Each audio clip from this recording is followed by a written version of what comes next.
Hi, everyone. Welcome back to the podcast. Welcome, all new listeners, and welcome back to those who have heard my content in the past.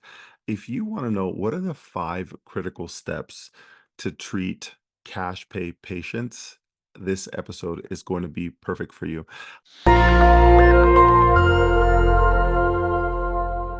Before I go on to the episode, what is new? What is better? For those of who you have heard my content in the past, I like to start with positive focus. What's amazing in life? What are you proud of? What are you grateful for? What is amazing in your life?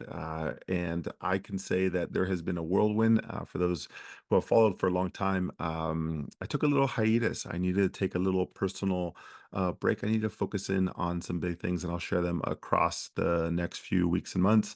It was a tough time. I really had to kind of rebalance and refocus on, what is the next step. I've had a lot of PTs that I've been mentoring over the last few months, and really understanding where people are struggling, where is the profession going, and you'll see that shift as I share my new course, my new programs, and everything that I'm doing inside for sports physical therapists. So, from a life perspective, I've been on vacation. I've traveled to probably over 6 to 7 different states.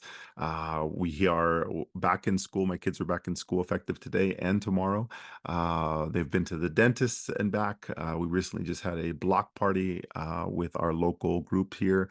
There's just been a lot of things going on. Currently, I'm on a 2 week calorie and sodium cut. Those who have been with me for a couple years, I did these about 2, 3 years ago, and I do remember once in a while, one of our UFC athletes just showed us the background on what it takes to go get ready for a UFC fight, and this 2 week calorie and sodium cut was a big one. So I'm back on it. I usually lose around 10 to 14 pounds, and it is a mind struggle to get through these things. So excited about that. I've been struggling with a little bit of a back injury. This one was so odd. I am torn between a kind of a disky pain with a little bit of SI dysfunction in there too. So struggling with that. Sports performance with my team and my company, all's good. Just really navigating culture and who is on this mission to be the best version of ourselves to be able to serve our customers. So all's good there. And then I have some updates towards the end of this podcast for um, what's to come. What is the new program? What's the thing I'm helping sports PT with? And I'll launch that inside this episode today. All right. Why did I do this podcast?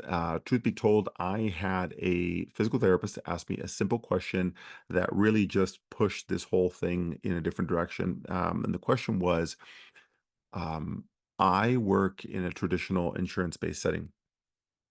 Why can't I just treat cash pay patients the same as insurance-based patients? And we went through that whole process, and they said, well, if I can't do it the same, what's so different about approaching a cash pay patient versus an insurance-based patient? It could be that same patient going through an insurance model, and maybe you're a hybrid or in network, out of network, and they see you on Monday, insurance, and then on Wednesday, they see you for cash pay, or you've seen them in the past and they're coming back through cash. Now, it's a whole different model, and I'll share more about that. But ultimately, this is what stimulated the conversation of, well, then how do you treat a cash pay patient? Why do you treat them differently? And eventually how to do that. And that's why I wanted to share this podcast. I'm very passionate about this. For those who don't know, I've had a cash pay practice from inception in 2014. I created Sports Performance Physical Therapy, and that's San Diego, California.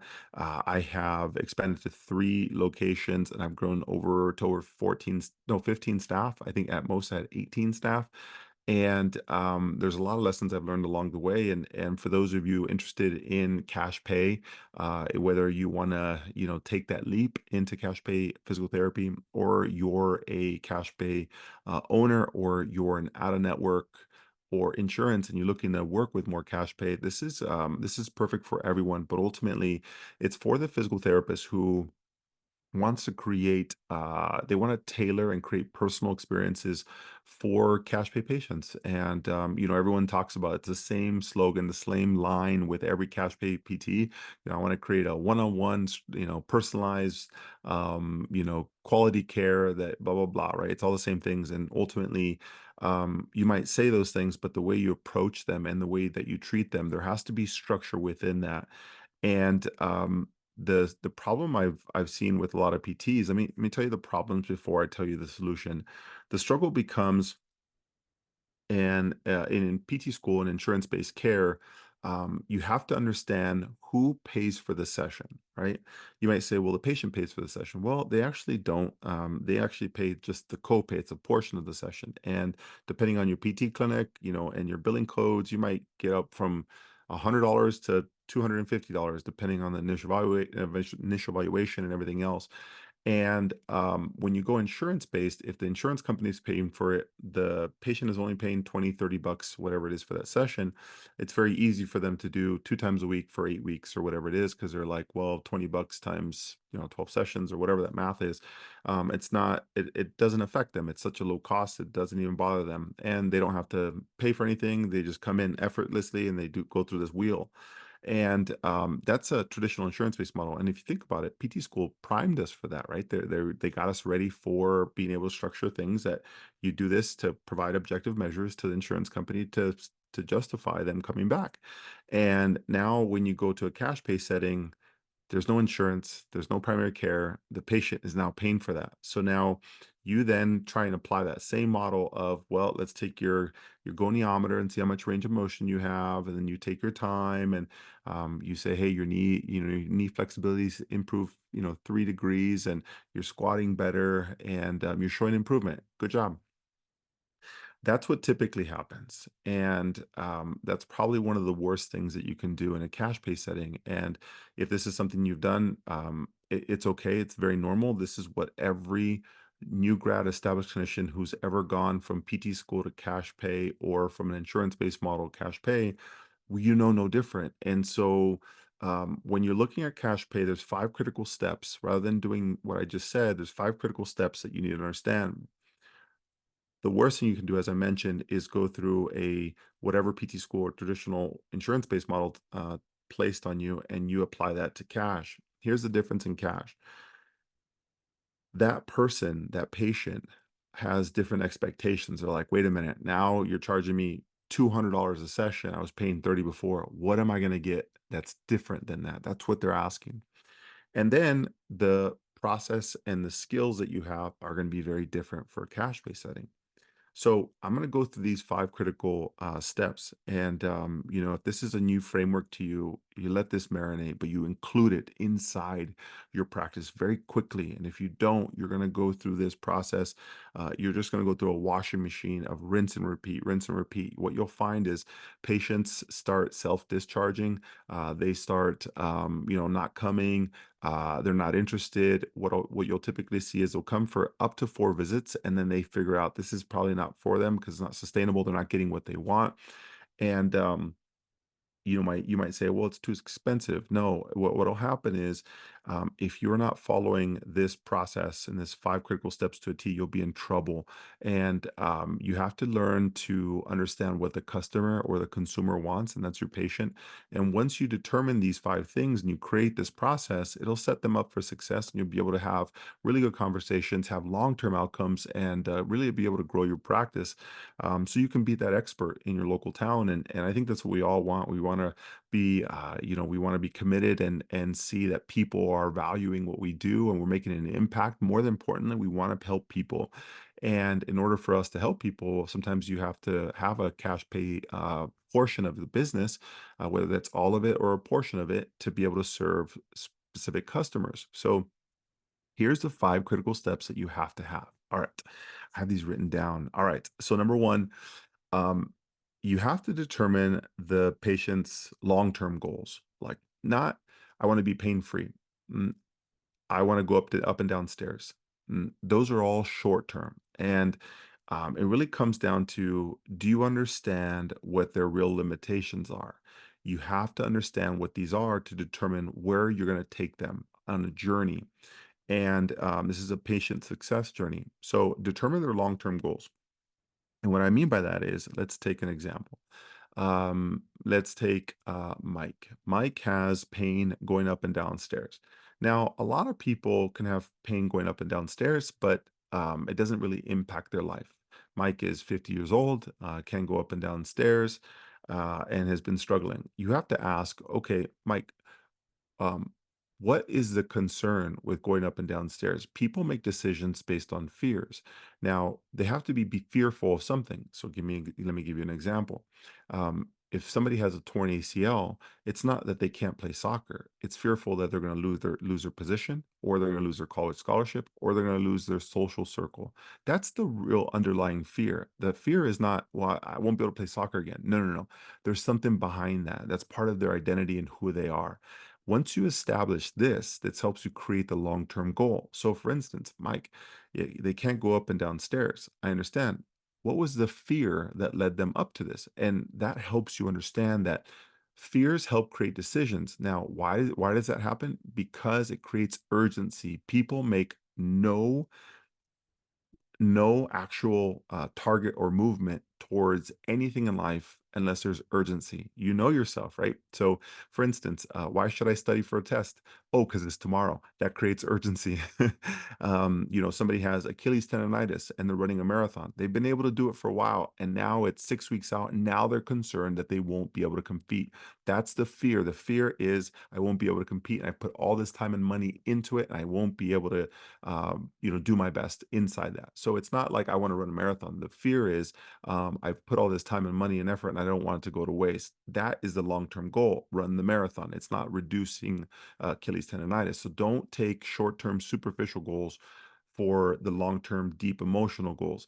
You got to figure out their long-term emotional goal. What is the actual root behind this? Somebody has a shoulder pain and they won't be able to do CrossFit, whatever that is. The underlying fear is you're paying all this money and they don't want to have it go to waste. They don't want to lose their social circle. They don't want to lose their community. It's not that they want to CrossFit 3 times a week. You have to understand this. So figure out that long-term emotional goal, and that helps set up so much transparency in the relationship. You get them. But the trouble is, how do you find that out within the session? That takes a lot of communication and understanding of that person coming in. So that's your goal. Determine their long-term emotional goal. What's the fear? What's the concern? And for those in insurance-based practice who have never had to do this, it's because you weren't talking directly to the buyer. You were talking directly to the consumer, and somebody was the intermediate saying, hey, I'll negotiate and I'll pay this amount for this person, but they only have to pay a portion of it.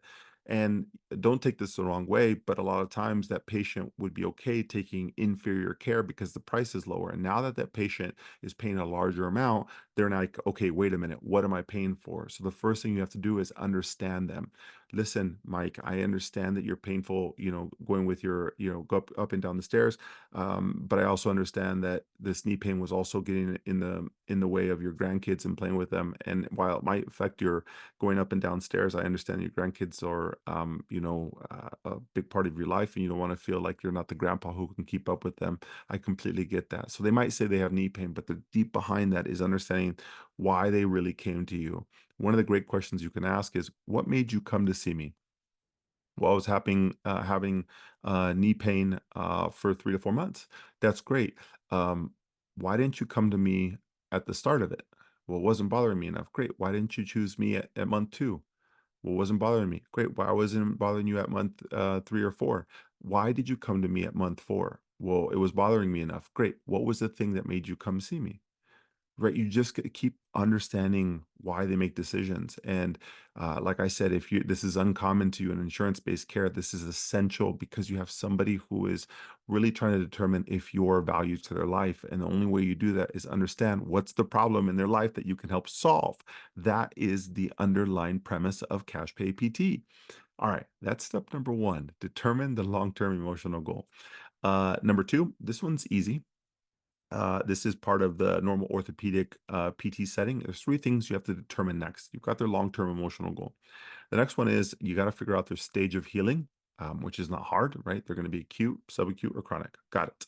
Then you figure out what their timeline is. Well, how long until your event? 6, 8 weeks, 12 weeks, whatever it is.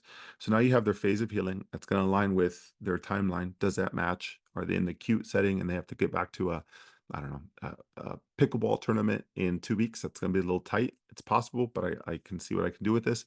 And the next one is, what's their motivation? What's the underlying root of how motivated they are? Ready? On a scale of 0 to 10, how motivated are you to do this, Mike? I'm an 8. Okay, it tells you not they're not all in. So somebody who has high motivation and a longer timeline, you can work with that person. Now, the problem becomes if the person's not motivated.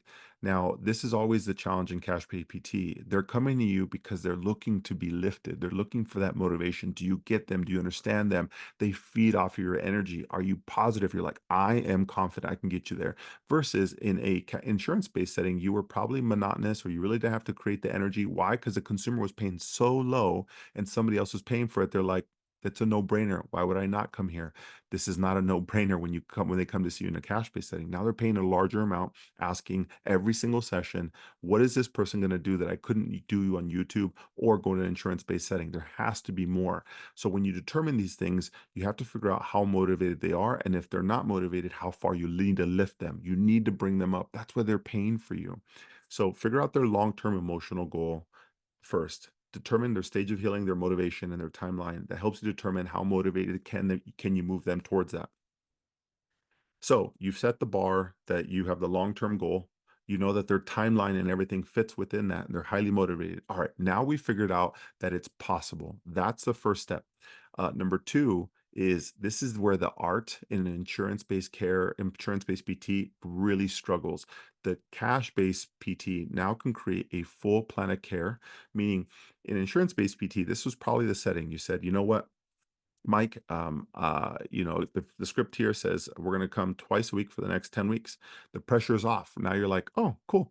So, Mike, this is our first session. Here's what we're going to be doing today. And he's like, okay, great. What am I doing next session? Don't worry. We're going to reassess how you went, how you did this last session. When you come back, we'll see how you go, see how you're doing, and then we'll modify from there. All you did was every single session just buy you more time to see how they felt.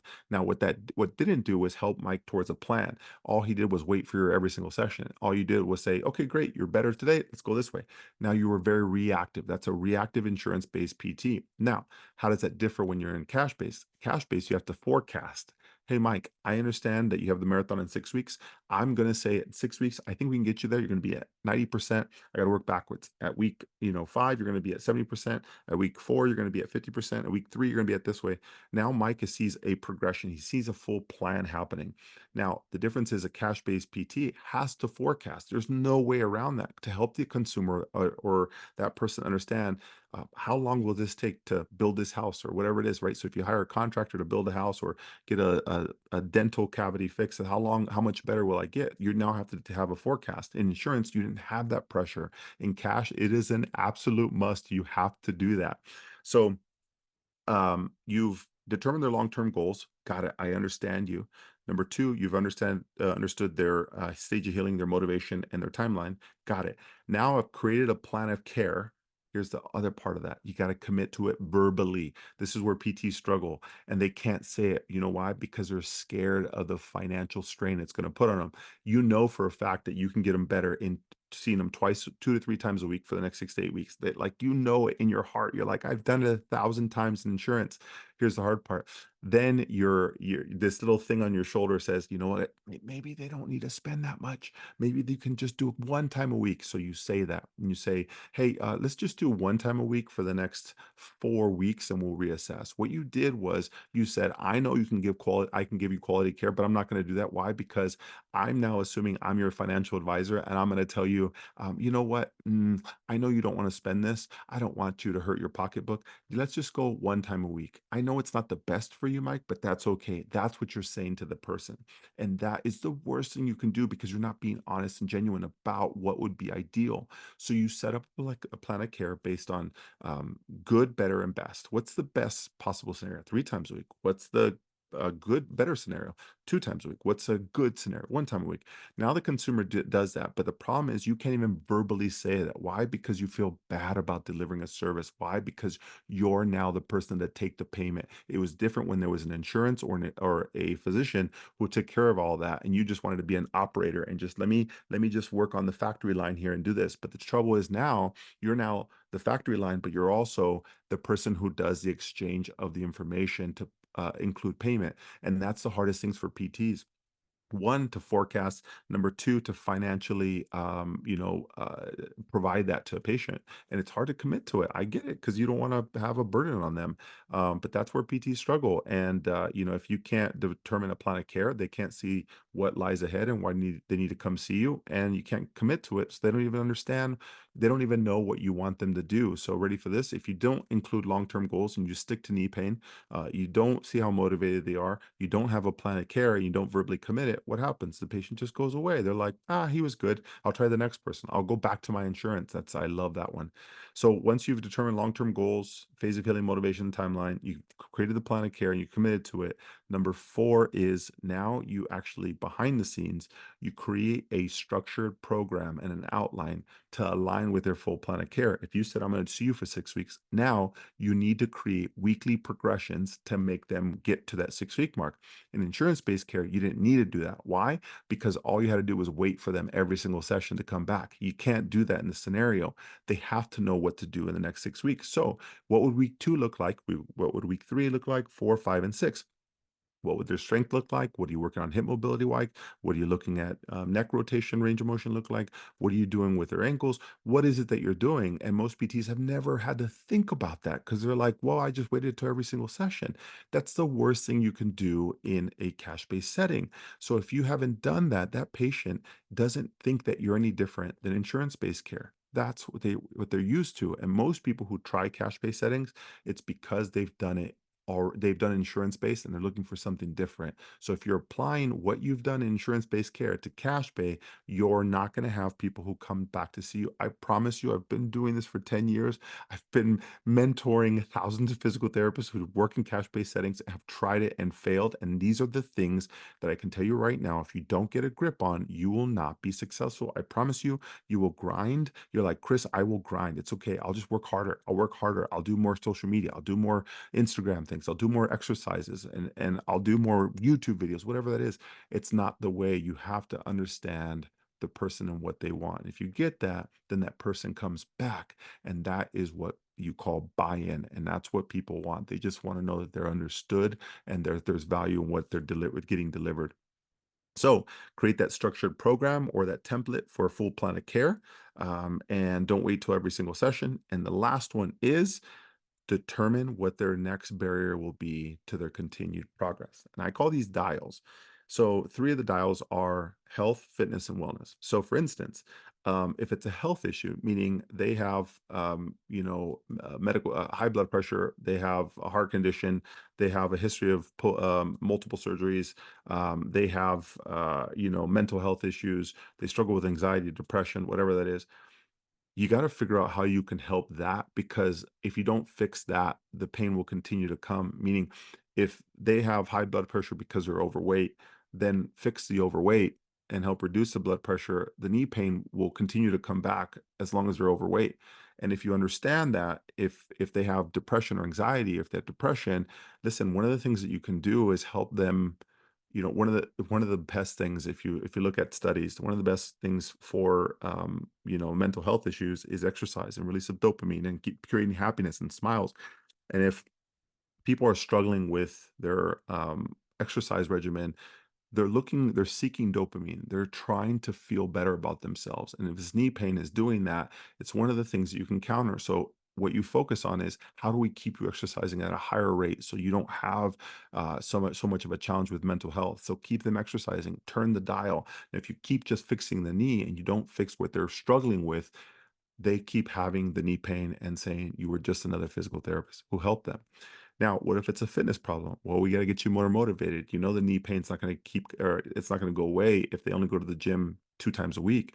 How about we upgrade that? Now we fix the knee pain. Why don't we start upgrading your fitness program to include one more day a week? Because we know three is required for progression of fitness versus two is just maintenance. And they don't know that. And so you as a provider have to start thinking outside of physical therapy. How do you get them to improve their health? How do you get them to improve their fitness? And then what about the wellness side? So on the wellness side, is it that you need help with nutrition? Is it need help with other things that they're stuck with? But ultimately, trying to figure out this knee pain is not the only thing they're going to struggle with. What can you put yourself in a position with to help them with more? And genuinely, you got to believe it and have the skill set to do it.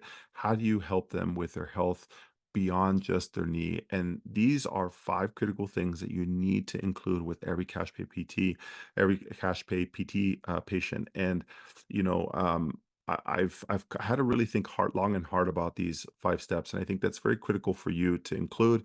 Out of the five, these are the 5 things that insurance-based PTs fail very quickly, and these are the 5 things that cash PTs actually do very, very effectively. So this will help your clinical practice. And for those who've been struggling with this for a long time, and maybe you've been in business for a while, and you're thinking, what else can I be missing?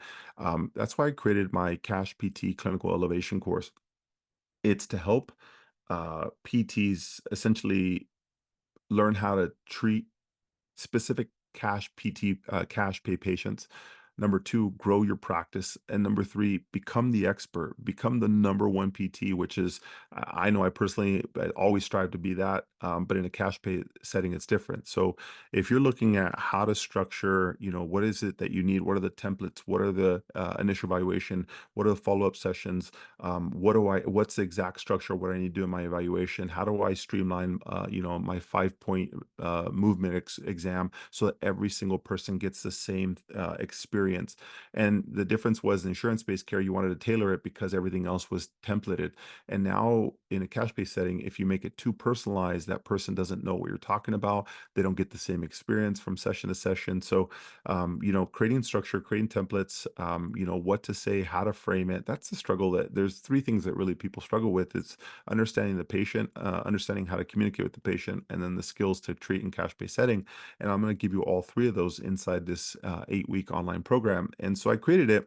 And based off of feedback that I've had from my Sports PT Kickstarter course, I'm going to stay online. I'm going to do 8 weeks. There are 8 straight weeks, depending on when you're listening to this, in October to December of 2024.